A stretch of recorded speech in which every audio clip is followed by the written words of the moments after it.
Assalamualaikum warahmatullahi wabarakatuh. Alhamdulillah wassalatu wassalamu ala rasulillah wa ala alihi wa sahbihi wa man wala. Asyhadu an la ilaha illallah wahdahu la syarikalah wa asyhadu anna Muhammadan abduhu wa rasuluhu la nabiyya ba'dah. Amma ba'd. Bapak dan ibu-ibu, saudara-saudari, hadirin yang berbahagia, marilah kita senantiasa bersyukur kehadirat Allah Subhanahu wa taala yang selalu melimpahkan rahmat dan karunia-Nya kepada kita bersama. Kemudian salawat dan salam semoga dilimpahkan Allah kepada Nabi Muhammad sallallahu alaihi wasallam dan kepada keluarga, sahabat-sahabat, serta siapa saja yang mengikuti sunnah beliau sampai hari akhir nanti.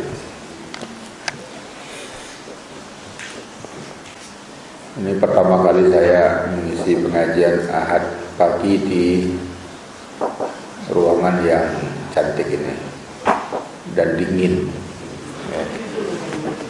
Sudah pakai jas masih dingin, apalagi yang nggak pakai jas. Di mobil tadi juga dingin. Ini di depan masih kosong, silakan di. Orang Jogja itu nggak suka di depan, sukanya di belakang-belakang. Ya. Untung ada ibu ini berdua berani ke depan tadi, tapi masih kurang depan lagi, sedikit lagi.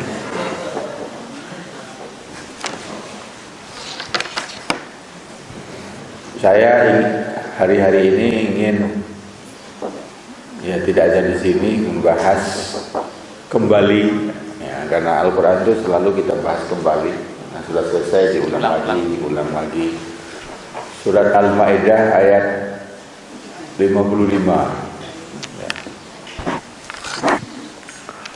Tentang kepemimpinan.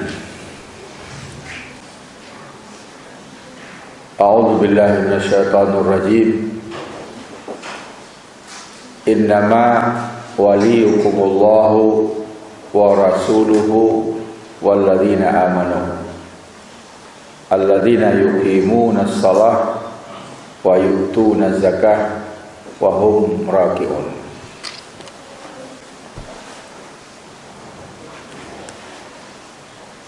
Mungkin akan lebih baik kalau kita mulai dari Al-Baqarah 257. Allahu waliyul ladzina amanu yukhrijuhum minaz zulumati ilan nur wal ladzina kafaru awliya'uhumut taghut yukhrijunahum minan nuri ilaz zulumat ulaika ashabun nar hum fiha khalidun.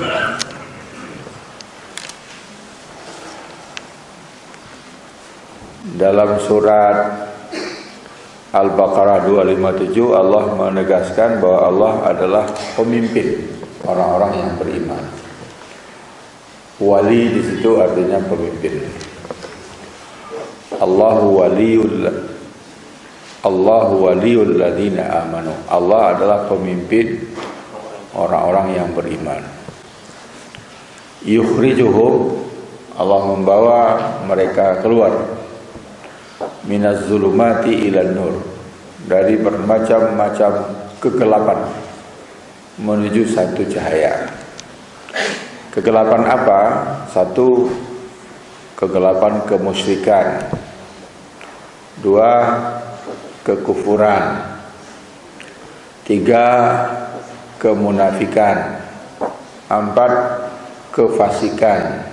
Lima, kemaksiatan. Itu semua kegelapan menuju satu cahaya. Jadi tidak banyak, cuma satu cahaya, satu nur, yaitu nur Islam. Yang kalau kita rinci, kalau kegelapan kemusyrikan dibawa kepada cahaya tauhid. Kalau kegelapan kekufuran dibawa kepada cahaya iman. Ya. Kalau kemaksiatan dibawa kepada cahaya taat. Kalau dalam bahasa sekarang mungkin dibawa keluar dari bermacam-macam ideologi yang menyimpang. Materialisme, sekularisme, liberalisme, hedonisme, apalagi pluralisme, dan isme-isme yang lain. Itu kalau diuraikan satu-satu panjang. Nah, walladzina kafaru, kan tetapi sedangkan orang-orang kafir auliya'uhumut tagut, pemimpin-pemimpin mereka. Ini Al-Qur'an menggunakan jamak di sini. Auliya, waliyun jamaknya auliya. Orang-orang kafir pemimpin-pemimpin mereka tagut. Tagut itu mufrad. Ini menarik. Harusnya kalau dari segi bahasa auliya'uhumut tawaghid, pemimpin-pemimpin mereka tagut-tagut. Tapi Al-Qur'an tidak. Pemimpin-pemimpin mereka dalam bentuk jamak, tagut mufrad. Apa itu tagut? Dari kata taga, ya, taga, tagut, taghiyah, tughat jamaknya. Dalam kitab tauhid dijelaskan tagut itu kullu ma ubida min dunillah, semua yang disembah selain daripada Allah. Tapi ada ulama yang menambahkan wa huwa radin anhu, sedangkan dia rida dengan penyembahan itu. So kalau definisinya cuma semua yang disembah selain Allah, nanti Nabi Isa bisa jadi tagut, karena Nabi Isa disembah oleh orang Kristen.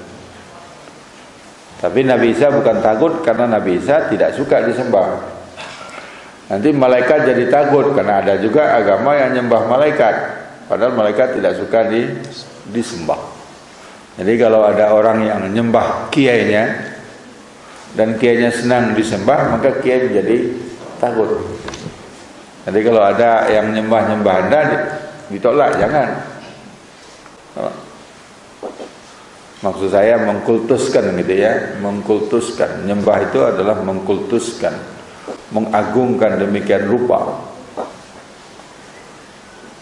Tapi tagut itu kalau menurut saya kutub ya tidak hanya manusia, bisa juga pikiran, bisa juga ideologi. Semua yang bertentangan dengan ajaran Islam itu tagut. Jadi kenapa dimufradkan? Karena pada hakikatnya satu. Walaupun mereka banyak, namanya ada namanya Putin, ada namanya Cameron, ada namanya Obama, ada namanya siapa lagi?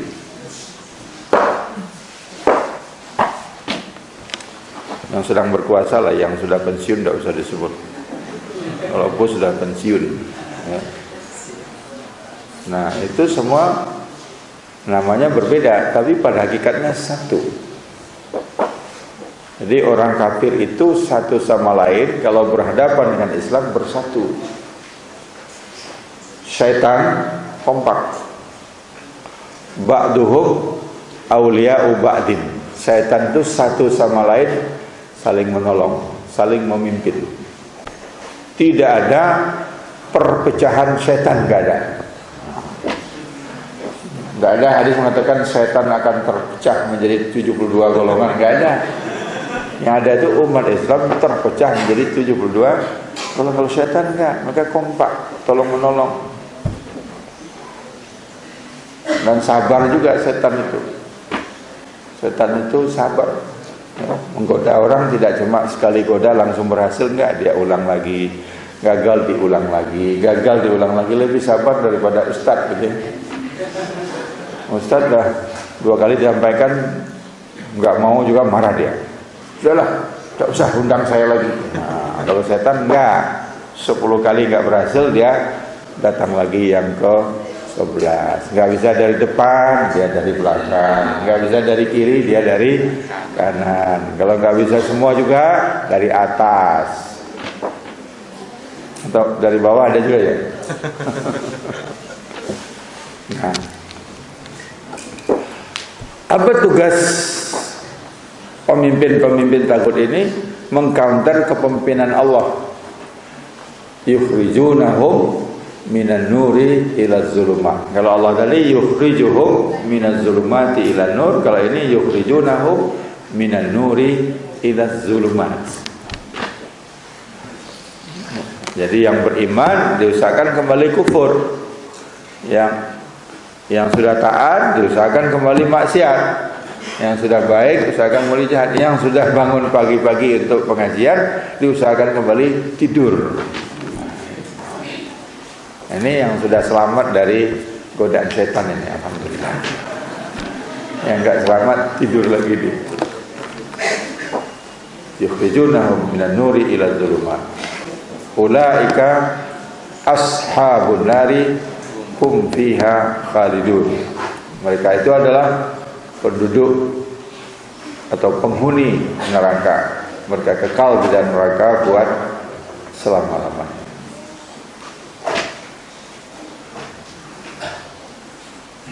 Nah, ada yang berani di depan, karena sudah penuh di belakang. Ya, itulah beruntungnya datang terlambat dapat duduk di depan, Bu, ya. Alhamdulillah. Alhamdulillah, itu baiknya orang di Jogja. Kalau di tempat lain kalau datang terlambat duduknya di belakang. Kalau di Jogja datang terlambat duduk di depan. Nah, itu hebatnya Jogja. Yang lebih jengkel itu kalau khutbah Jumat. Saya sudah naik mimbar, di depan masih kosong, yang datang terlambat langsung berdiri di depan saya, salat sunnah dia. Persis di depan saya, sudah terhalang. Mau dilarang dia memang harus salat sunnah kok. Nah, yang salah yang membiarkan ruangan itu kosong. Ya. Tapi itu terjadinya sekali-sekali aja, tidak sering. Nah, ini kita mulai dengan Al-Baqarah 257. Allah pemimpin orang-orang yang beriman. Tapi Allah Subhanahu wa taala tidak turun ke bumi operasional langsung. Tidak jadi presiden, tidak jadi wali kota, tidak jadi khalifah, tidak jadi bupati, ya, tidak memimpin langsung. Siapa yang ditugaskan? Utusannya, Rasulullah. Nah, kalau untuk kita yang ditugaskan memimpin adalah Rasulullah. Maka urutan keduanya Al-Maidah 55, innama waliyukumullahu wa rasuluhu. Ada kata innamanya. Innama itu adatul hasri, isim alat yang membatasi. Jadi pemimpinmu itu hanyalah Allah, Rasulnya, dan orang-orang yang beriman. Oleh sebab itu diperintahkan di dalam Al-Quran untuk taat kepada Rasul. Wa ma arsalna min rasulin illa liyuta'a bi'idnillah.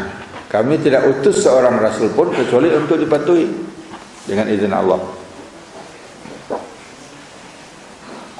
Itulah perintahnya, ya ayyuhalladzina amanu atiullaha wa atiur rasul. Ya ayyuhalladzina amanu atiullaha wa rasulahu. Ini ada dua modelnya. Satu, perintah atiunya diulang dua kali. Yang satu tidak diulang tapi cukup dengan waw saja. Nah, menurut para ulama usul fikih itu bermakna kalau diulang berarti Nabi Muhammad sallallahu alaihi wasallam diberi otoritas sendiri untuk menetapkan aturan-aturan. Kalau tidak diulang cuma pakai waw, Nabi hanya menjelaskan. Jadi sunnah itu bisa menjadi bayan tafsir, bayan idhahi, tapi juga bisa menjadi menetapkan sendiri. Jadi hukumnya tidak ada, ketentuannya tidak ada dalam Al-Quran, ditentukan oleh Nabi, boleh. Bukan Al-Quran menjelaskan terus Nabi menguraikan, tidak hanya begitu. Karena ya ayyuhalladzina amanu atiullaha, hai orang beriman taatlah pada Allah sendiri, wa atiur rasul, dan taatlah kepada Rasul. Nabi Muhammad sallallahu alaihi wasallam mengatakan, "Faman ata'ani faqad ata Allah." Siapa yang patuh kepadaku berarti dia patuh kepada Allah. Wa man asani faqad asallah. Siapa durhaka kepadaku berarti dia durhaka kepada Rasulullah. Nah, setelah Rasulullah sallallahu alaihi wasallam meninggal dunia, siapa yang jadi pemimpin? Kalau sebagai nabi dan rasul tidak digantikan, karena beliau khatamun nabiyyin, nabi penutup. Tapi sebagai pemimpin harus ada.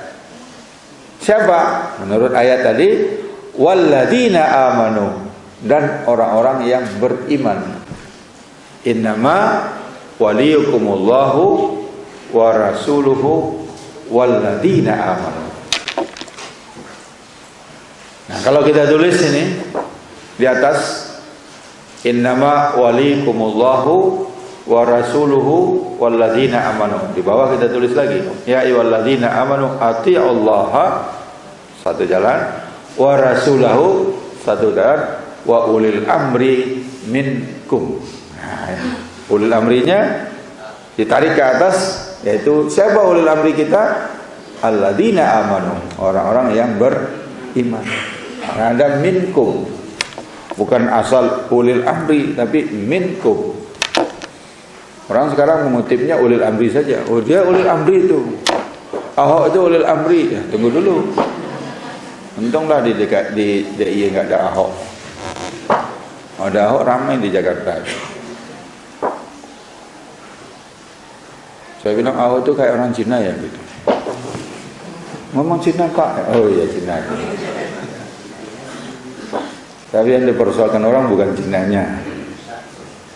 Udahlah, kita nggak usah bicara Ahok.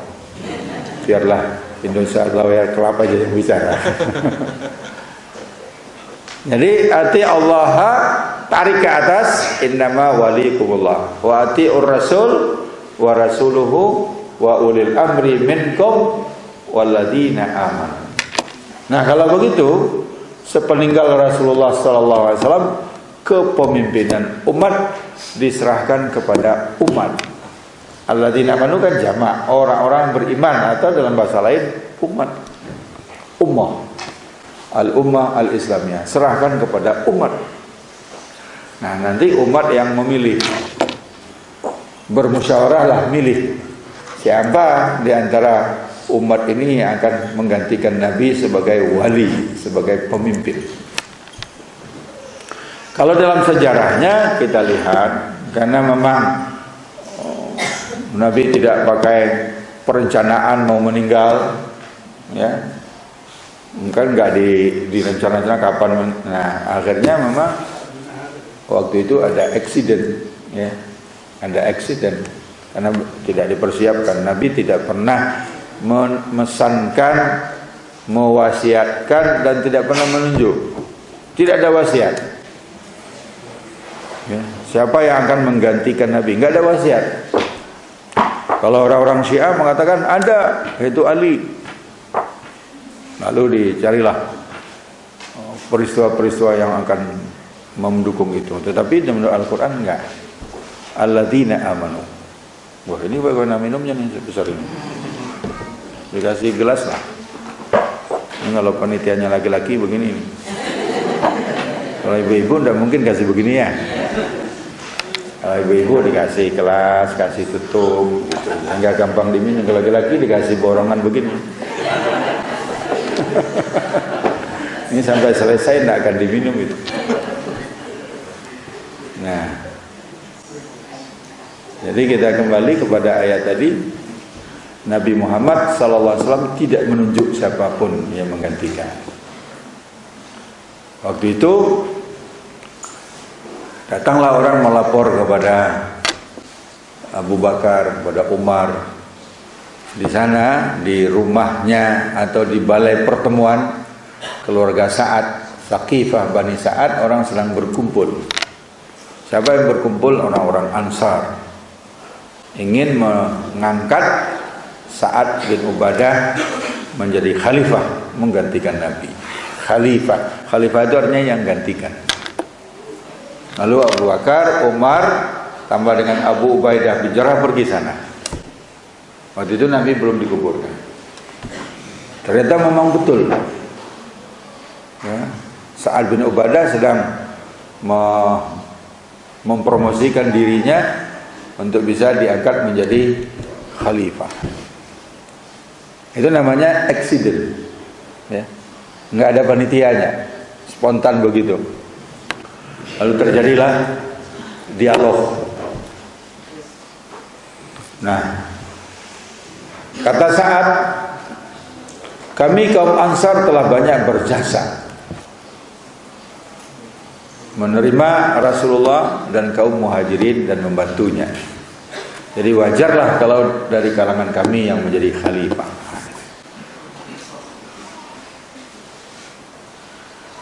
Abu Bakar mengatakan, saya kutip bebas saja, itu memang fakta. Apa yang disampaikan oleh Sa'ad memang fakta. Ansar sangat berjasa. Tapi tidak ada artinya Ansar kalau tidak ada Muhajirin. Nah, untuk apa Ansar kalau tidak ada Muhajirin? Jadi kata Abu Bakar, semua kita berjasa. Dan tidak usahlah kita sebut jasa kita masing-masing. Toh dari awal kita sudah ikhlas melakukannya karena Allah. Sekarang yang kita cari itu adalah siapa yang bisa diterima. Jadi bukan jasa lagi, siapa yang bisa diterima baik oleh umat Islam maupun oleh bangsa Arab di Jazirah Arabia. Secara tradisional kepemimpinan yang bisa diterima itu kata Abu Bakar adalah dari Quraisy. Wal a'immatu min Quraisy. Kepemimpin itu dari Quraisy. Menurut saya dari Quraisy yang paling pantas memimpin adalah Umar bin Khattab. Jadi bukan saya ya, Umar bin Khattab. Disambut oleh Umar, saya setuju dengan Abu Bakar Siddiq. Tapi menurut saya yang pantas itu bukan Umar tapi Abu Bakar. Nah, cuma Umar lebih cepat, dia tidak hanya ngomong tapi bertindak. Setelah ngomong dia langsung maju ke depan, dia pegang tangan Abu Bakar, lalu dia menyatakan bai'ah. Mungkin kira-kira ucapannya, nah ini dia. Tapi nggak ada isinya kalau ini.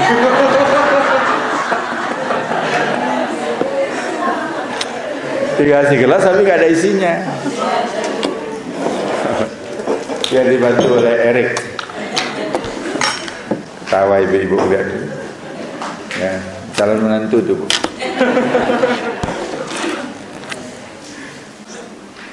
Jadi mari kita cari yang bisa diterima. Dan secara tradisional kepemimpinan Quraisy, Umar langsung membai'ah tangan Abu Bakar, ubayyuka ala sam'i wa ta'ati fi ta'atillahi wa rasulih. Diikuti oleh yang lain.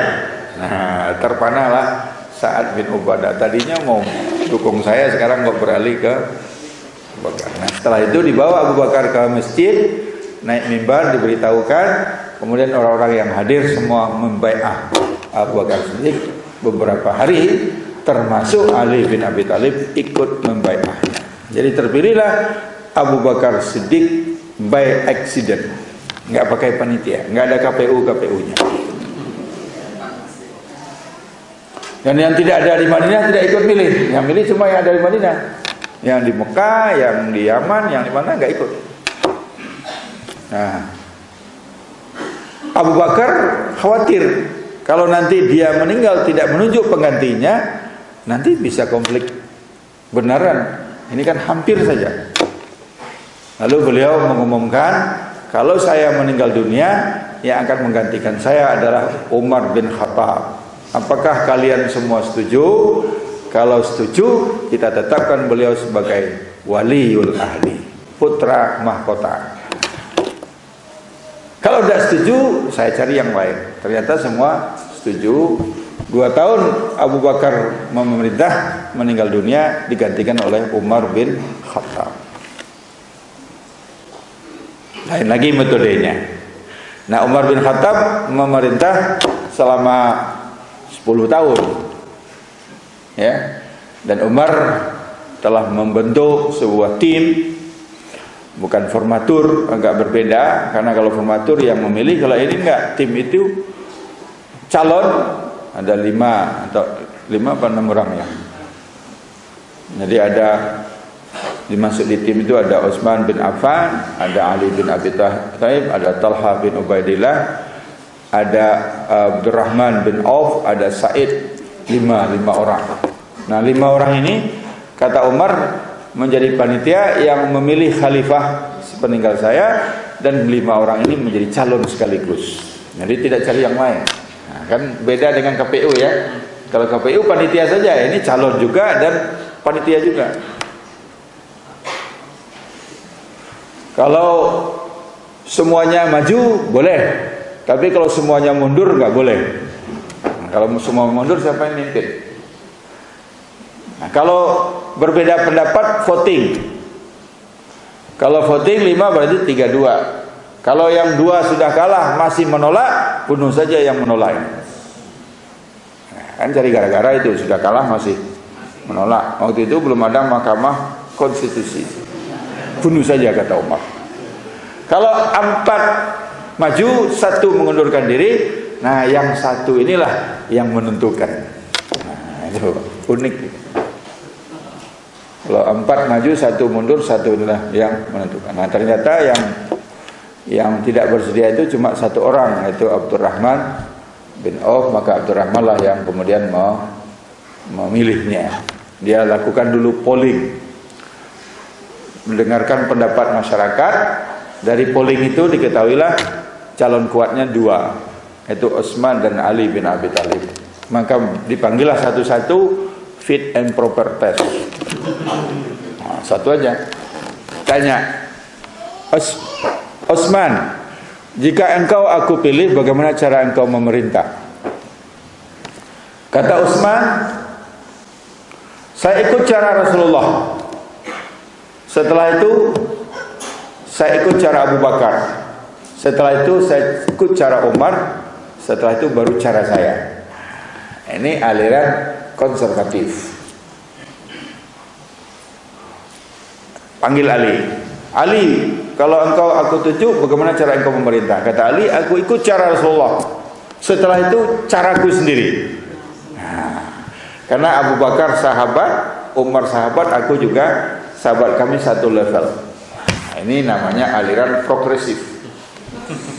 Kalau konservatif itu mungkin stabilitas terjaga, kalau progresif bisa menimbulkan gejolak. Akhirnya ditunjuklah Utsman bin Affan. Jadi lain lagi caranya. Nah, nanti Utsman bin Affan dibunuh oleh orang-orang pemberontak ya, pemberontak dari Mesir. Mereka demo dari Mesir berjumlah 600 orang. Itulah demo pertama di dunia Islam. Dan jalannya jauh dari Mesir sampai ke Madinah, berakhir dengan terbunuhnya Khalifah Utsman bin Affan. Lalu mereka memaksa calon-calon khalifah itu bersedia diangkat jadi khalifah. Talha nggak mau, Abdurrahman nggak mau. Akhirnya diangkatlah Ali bin Abi Thalib. Tapi pada intinya musyawarah, cuma ada kejadian-kejadiannya sendiri. Jadi pemimpin itu diserahkan kepada orang-orang yang beriman dengan cara dipilih. Nah, kriterianya apa kalau dalam ayat? Kriterianya yang pertama tentu saja mukmin dulu. So, walladzina amanu, mukmin. Dipertegas oleh ayat lain, tidak boleh orang-orang beriman mengangkat non-muslim menjadi pemimpin. Kalau halusnya kan non-muslim. Walaupun di Al-Quran tidak pernah kata-kata non-muslim, ya ada kafir. Tapi kalau di Indonesia disebut kafir, tersinggung orang. Marilah kita berdoa. Bagi saudara-saudara yang kafir, silakan berdoa menurut kekufuran masing-masing. Nah, nggak bisa kan? Dipulangkan nanti kita. Jadi kita haluskan sedikit. Marilah kita berdoa dengan cara agama Islam. Yang tidak beragama Islam silakan menurut agama masing-masing. Nah, itu gaya Indonesia begitu. Kalau di Arab enggak. Kalau Al-Quran mengatakan la yattakhidul mu'minuna al-kafirina awliya'a min dunil mu'minin. Tidak boleh orang-orang beriman mengangkat orang-orang kafir menjadi pemimpin dengan meninggalkan orang beriman. Nah, berarti ada orang beriman calon, tapi yang dipilih yang kafir, nggak boleh. Kalau dia ikut pemilu di Amerika, calonnya nggak ada yang beriman. Nggak tahu nanti apakah si Donald Trump, Pak Donald Bebek, atau Hillary Clinton. Nah, kalau saya ikut milih, saya pilih Hillary Clinton, bukan Donald Trump yang rasis, yang anti Islam. Mudah-mudahan kalah dia. Enggak ada yang amin kan? Untuk kepentingan umat Islam di Amerika, Donald Trump harus kalah. Karena dia sudah menyatakan kalau dia jadi presiden, orang Islam tidak boleh masuk Amerika. Coba. Kalau dia jadi presiden, perbatasan Meksiko mau dia tembok. Jadi yang benci dengan Donald Trump itu semua imigran, dia anti imigran semua, dia tidak hanya dengan Islam semua. Ya. Kalau dia ikut pemilihan di Inggris, ya calonnya non Muslim semua, kecuali pemilihan wali kota. Nah, pemilihan wali kota di Inggris itu beberapa kota sudah ada calon Muslim, karena di Inggris banyak Muslim berasal dari IPB. IPB itu India, Pakistan, Bangladesh. Nah, bukan Institut Pertanian Bogor. Jadi negara-negara bekas jajahan Inggris itu banyak yang datang sana. Kalau yang Muslim ya dari India, Pakistan dan Bangladesh, dan mereka masuk ke sektor terpelajar. Nah, beda dengan imigran yang di Prancis. Imigran yang dari Prancis, yang dari Afrika Utara, itu umumnya masuk ke sektor bawah. Orang yang tidak terpelajar jadi buruh. Tapi imigran dari India, dari Pakistan, dari Bangladesh, banyak yang terpelajar profesional. Mereka insinyur, PhD, pedagang, dokter, pengacara, dan sudah ada yang sampai menjadi wali kota, dan sudah ada yang sampai menjadi anggota parlemen. Jadi mereka lebih dihormati di situ, walaupun tidak semuanya. Kalau di Prancis ya, makanya sering ada kerusuhan-kerusuhan dari imigran di Prancis ya, karena mereka di daerah-daerah marginal yang kerja kasar.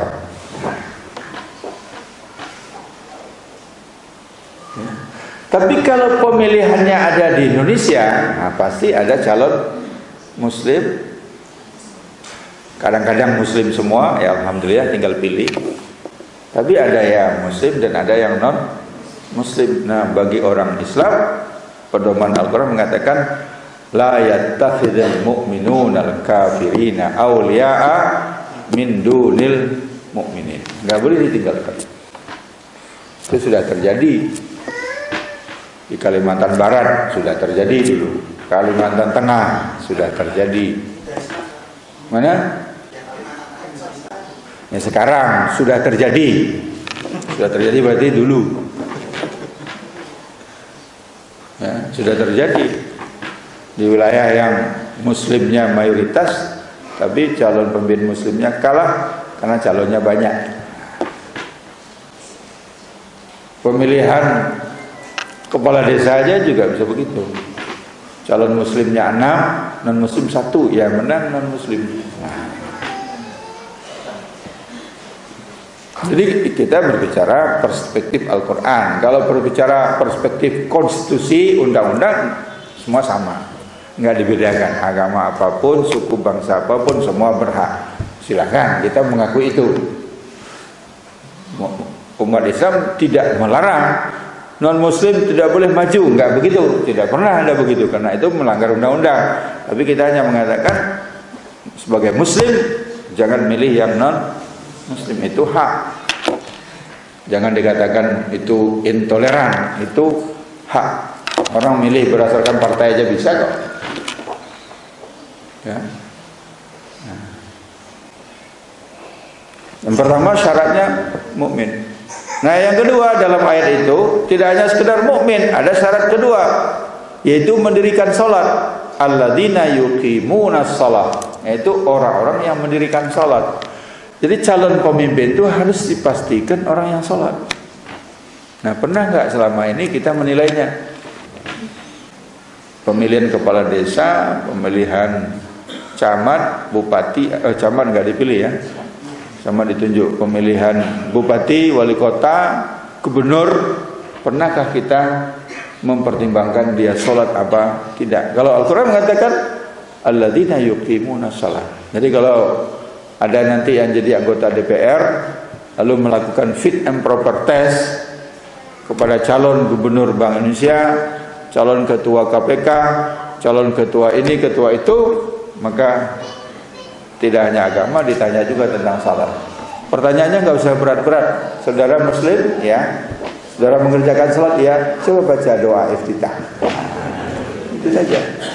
Dia baca Allahumma ba'id baini, ya alhamdulillah, berarti dari Muhammadiyah dia.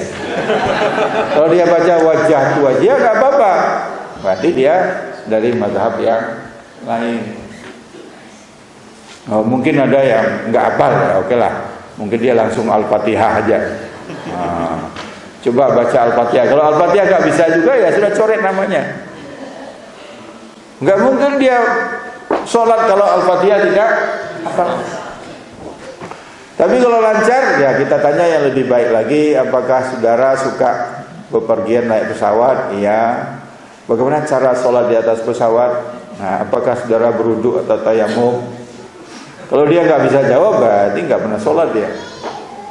Tayamum, bagaimana cara tayamum?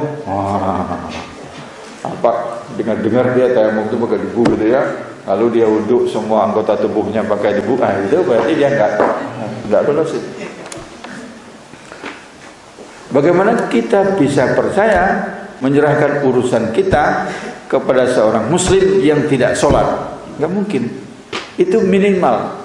Syarat menjadi muslim sholat itu syarat minimalis sholat itu. Maksud cari menantu itu syarat minimal itu. Ibu-ibu kalau mau cari menantu diuji sholat apa enggak.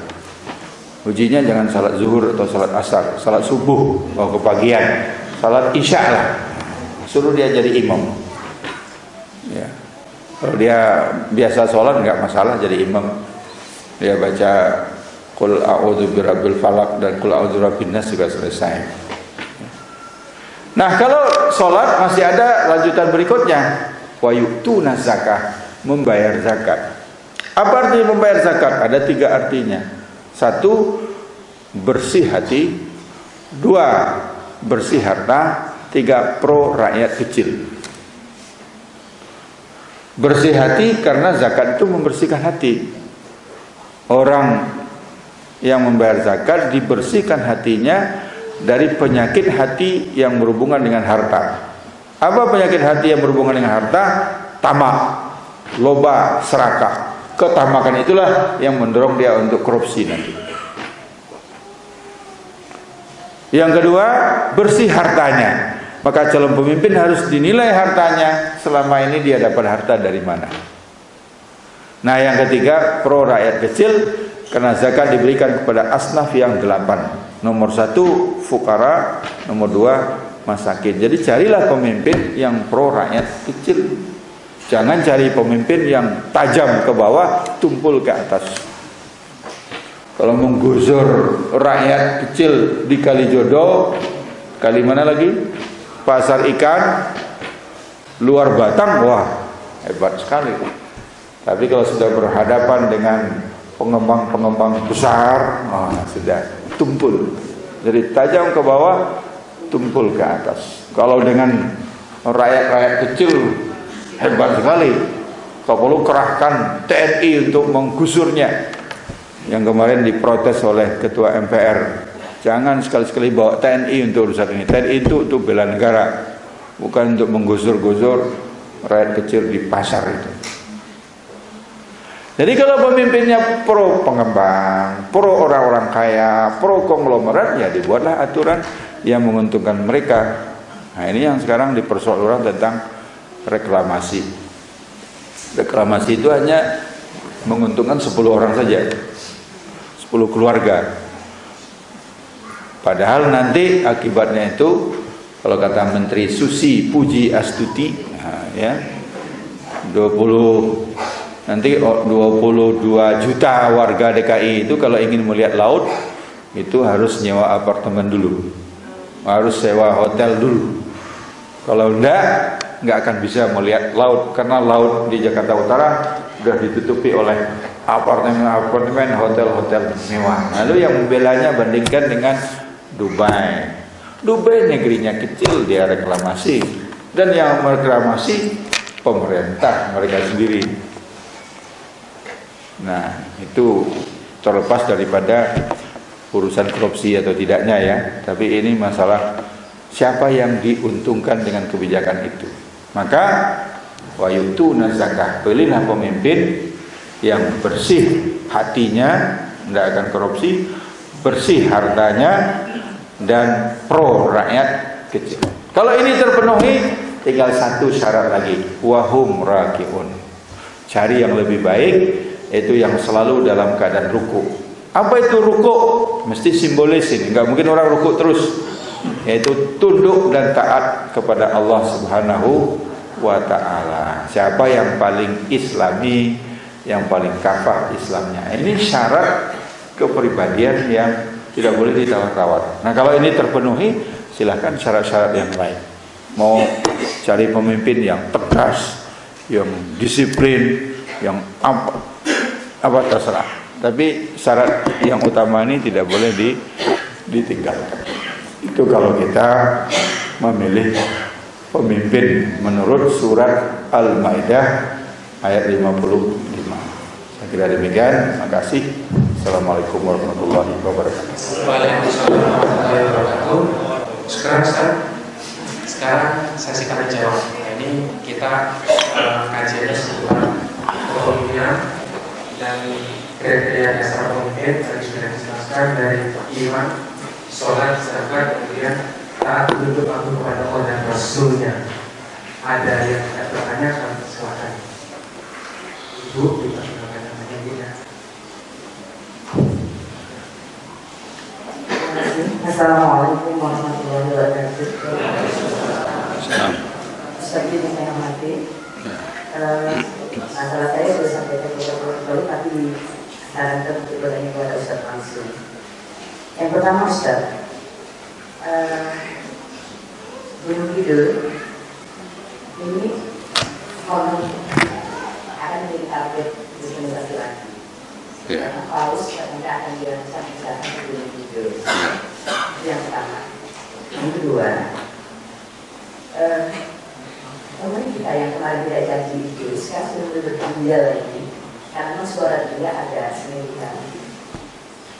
Masyarakat Gunung Kidul bahkan wakilnya yang tidak jadi kemarin, dan saudara kita dari Nahdlatul Ulama mengatakan begini Ustaz, kalau kita menolak mereka, kok yang membuat teknologi mereka, kalau kita mau konsisten, jangan kalau kita pakai teknologi orang lain. Jadi sah-sah saja kita memilih pemimpin yang non-muslim, karena yang hidup kita juga banyak yang dari non-muslim, kita tidak bisa bekerja sendirian. Itu dari mereka yang dikatakan selalu seperti itu. Ya. Jadi kita bisa caranya luar biasa banyak mereka.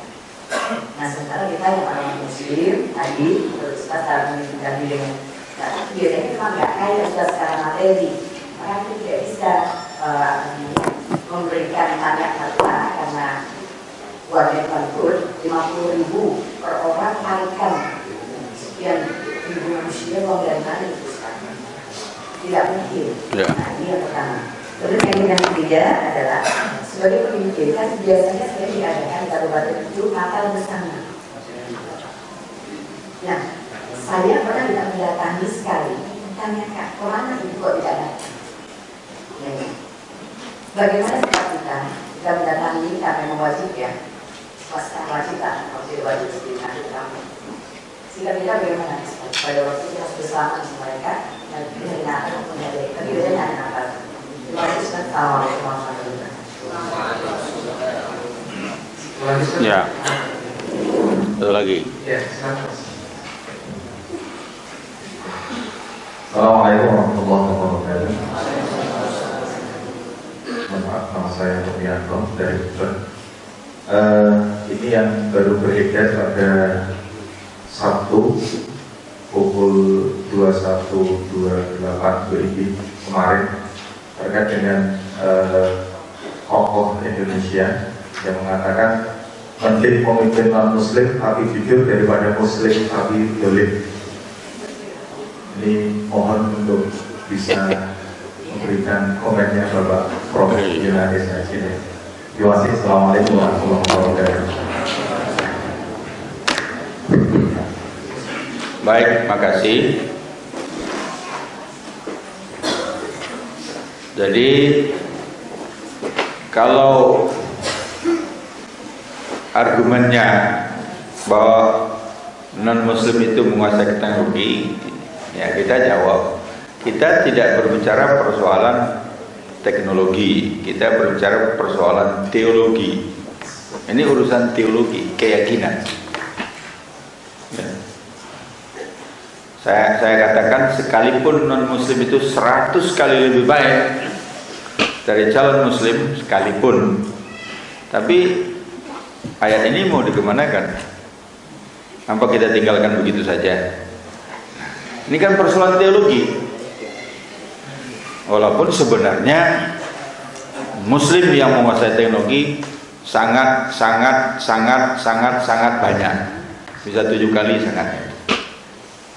Dan harus dibedakan antara jabatan profesi dengan jabatan politik. Yang kita bicara ini pemimpin, jabatan politik, bukan profesi. Jadi kalau kita memilih direktur perusahaan, memilih kepala bagian ini yang bukan masuk dalam kategori jabatan politik, itu sudah ada contoh-contohnya di zaman yang lalu menggunakan non muslim untuk keahlian tertentu. Nggak ada masalah.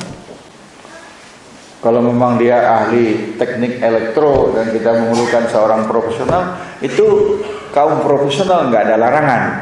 Ya, yang dilarang ini adalah jabatan politik yang menentukan arah. Jadi harus dibedakan itu. Jadi kalau ada yang punya perusahaan mengangkat karyawannya, teknisinya non muslim, tidak apa-apa. Karena ini bukan politik, ya. Bukan jabatan politik. Jadi harus dibedakan antara jabatan politik itu pemimpin dengan kaum profesional. Kalau profesional ya kita tinggal memilih yang ahli dan jujur.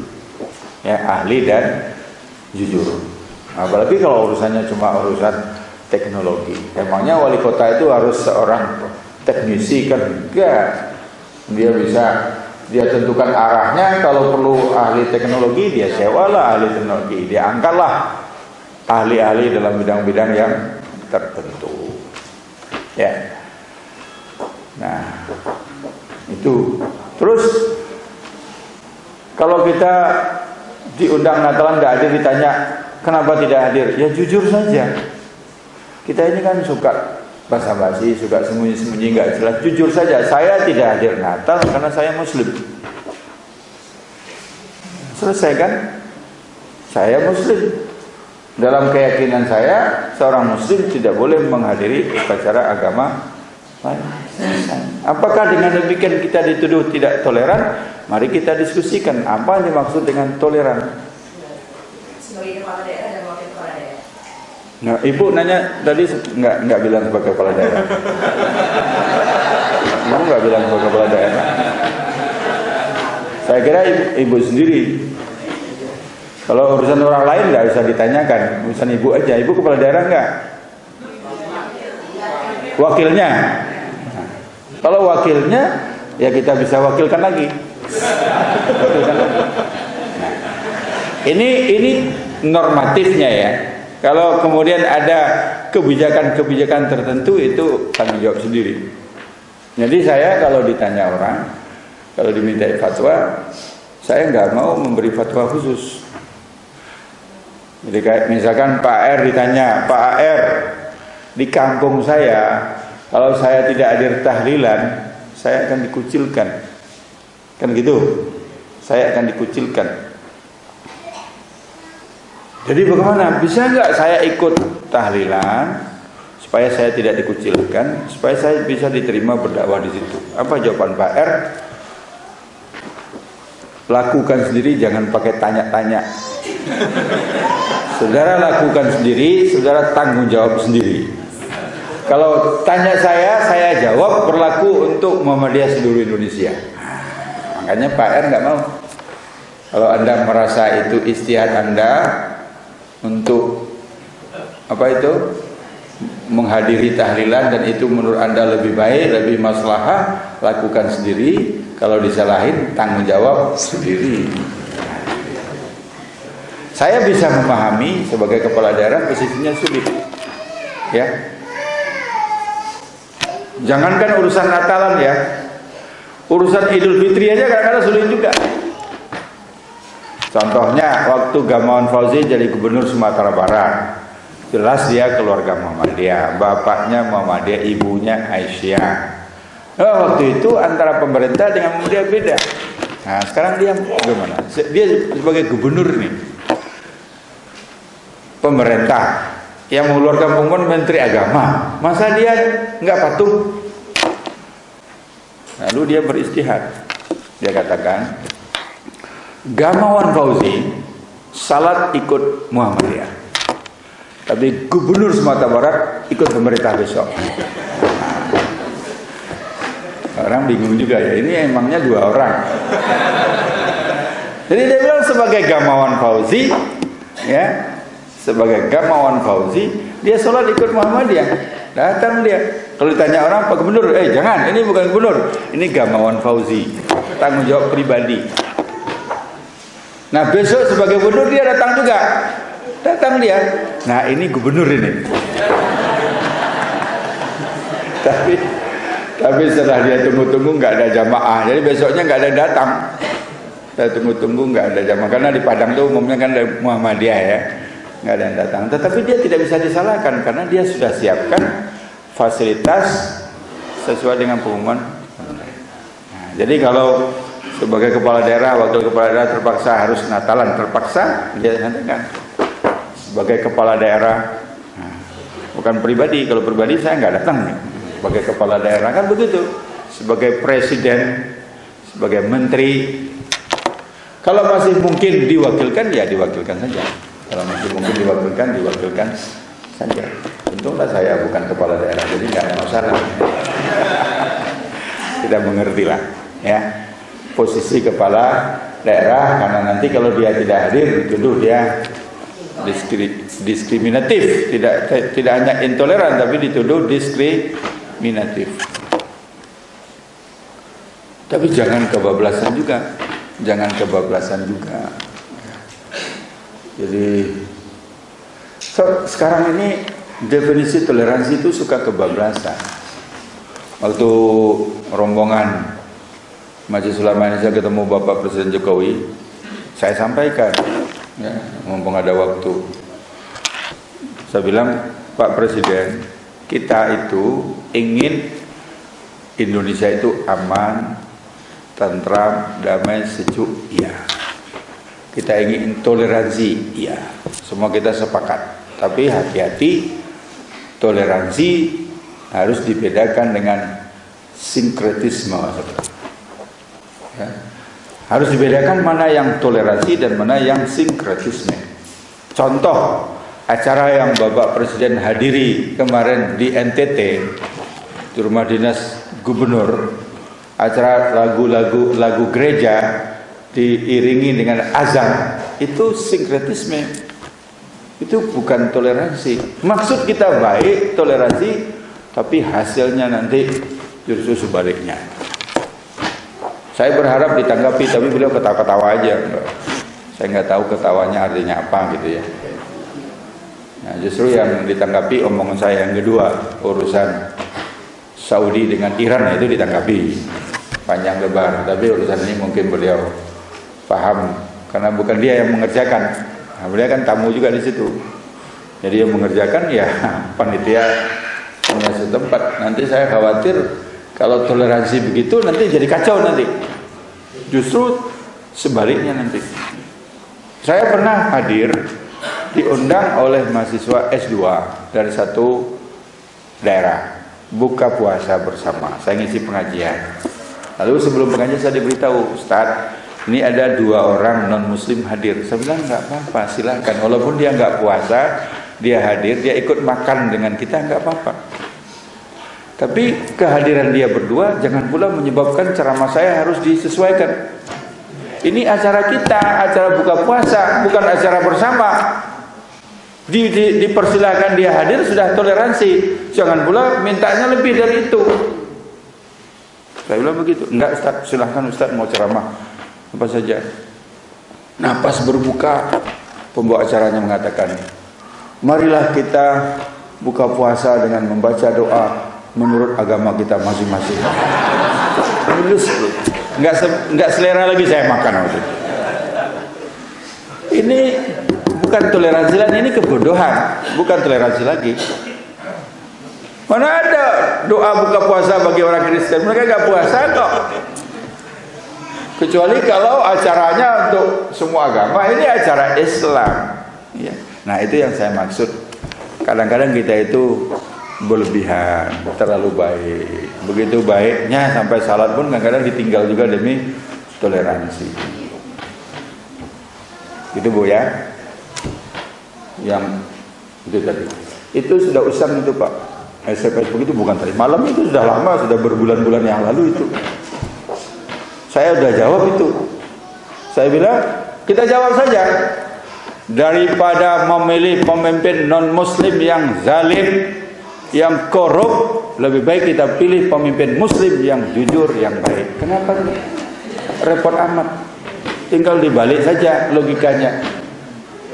Kenapa sih untuk yang jelek-jelek harus muslim? Kalau mereka bikin yang jelek-jelek harus muslim, kita rubah saja.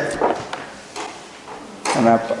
Daripada memilih pemimpin non muslim yang korup, yang zalim, lebih baik memilih pemimpin muslim yang jujur, yang adil.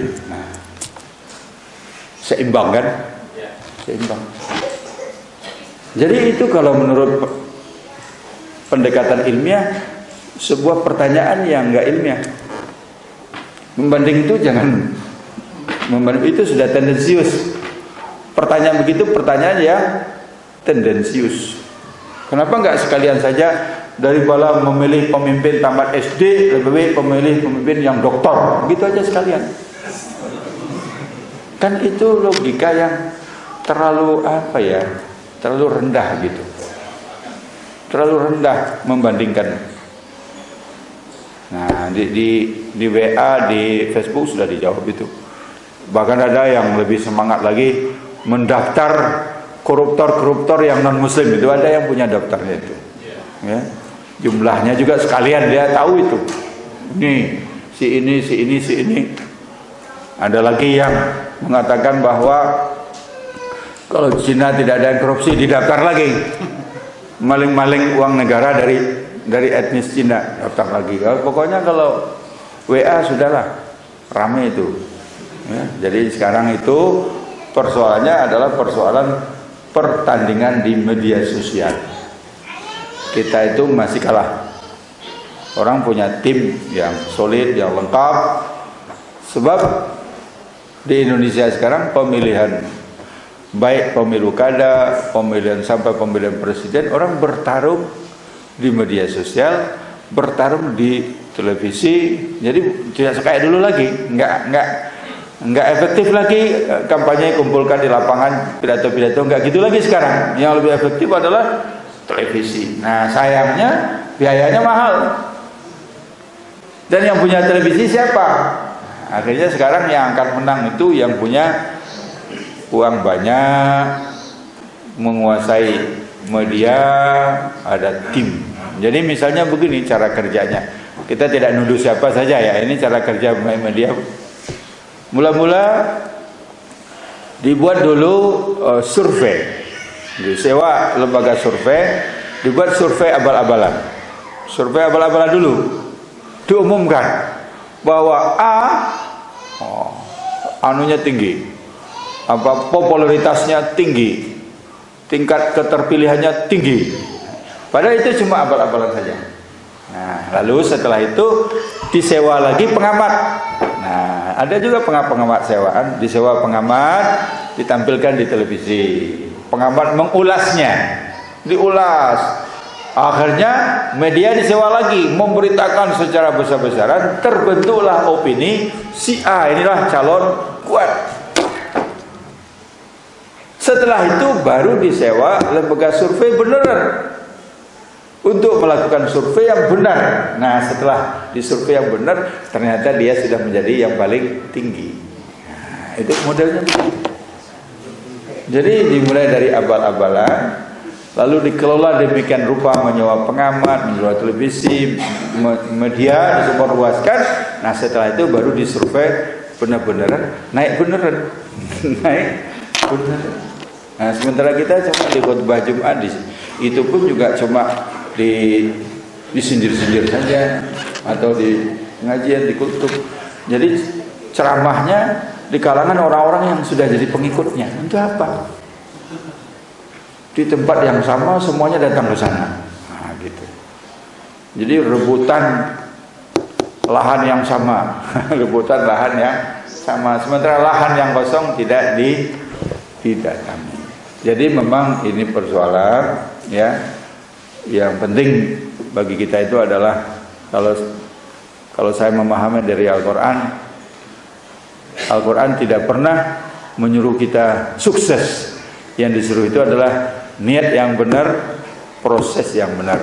Menang atau kalah serahkan kepada Allah Subhanahu wa taala. Enggak ada target menang tuh enggak ada, tapi harus jujur, fair play. Jadi kalau sepak bola ikutilah permainan Brazil. Main cantik, oper dari kaki ke kaki, indah dilihat, syukur kalau menang. Kalau enggak menang penonton sudah puas.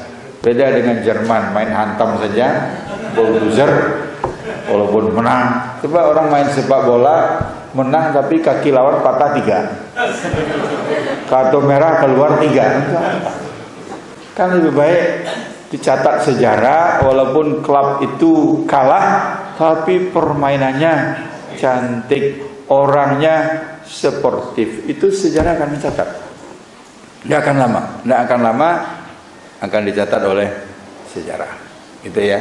Jadi biarlah kalah dalam pemilihan, menang dalam sejarah. Nah, kapan? Ya nanti entah kapan. Waktunya sudah habis. Nah, terima kasih, mohon maaf. Saya tidak ingin terlalu jauh, nanti dianggap urusan politik praktis. Ini kita pengajian saja. Assalamualaikum warahmatullahi wabarakatuh. Waalaikumsalam warahmatullahi wabarakatuh.